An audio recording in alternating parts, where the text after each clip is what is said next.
Hello, I'm Devin Wilcox. Let's go on a walk. I have some things I would like to show you. I love the fall. I think this fall was quite possibly the best since I've been here.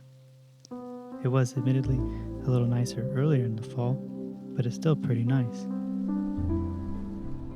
I tend to walk a lot. I've been walking in Rexburg since 2015. It was winter when I came.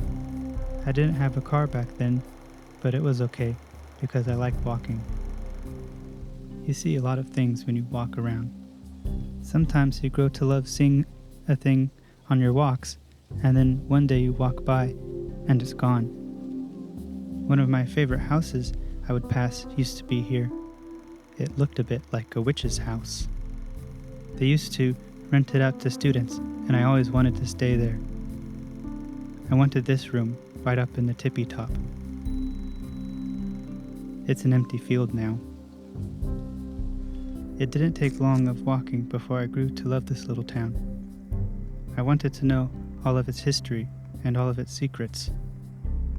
That's probably why in 2016 I started making a little documentary series about Rexburg's historic buildings and hidden little places.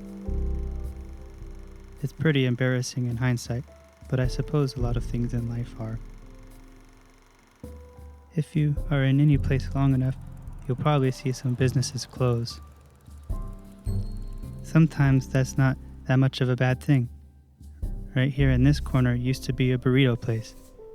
I gave it a couple tries, but it was pretty gross. Now it's an antique place, so I guess that's better than bad burritos. Sometimes a business leaving is pretty sad though. I'll forever mourn the loss of Fong's on Main Street. There's a place across town called New Fong's, but it's not the same.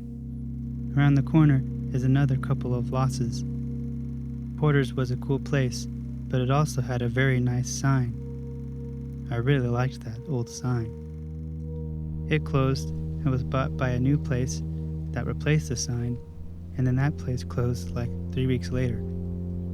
Now there isn't a cool sign, and it's some kind of data place. Right across the street was a laser tag place called The Craze. It also had a cool sign. It closed too, but the cool sign is still there. I like watching it spin in the wind.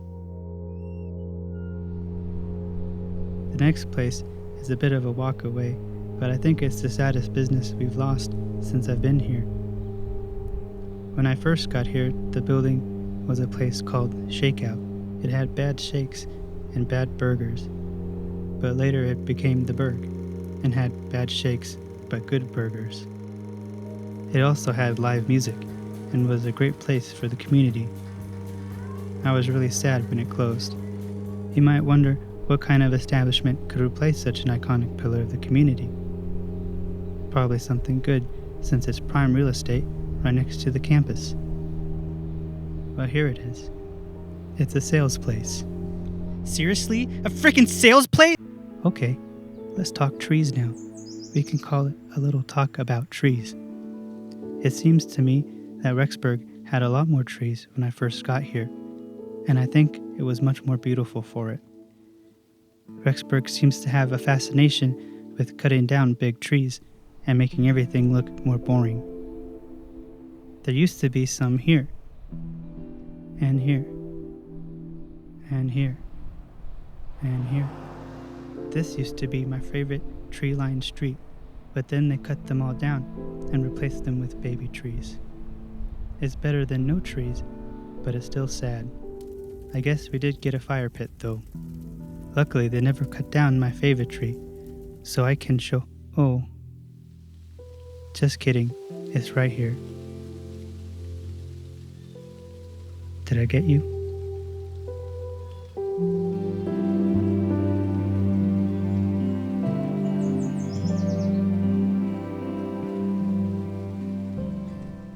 The truth is that Rexburg really isn't changing enough to be all that upset about.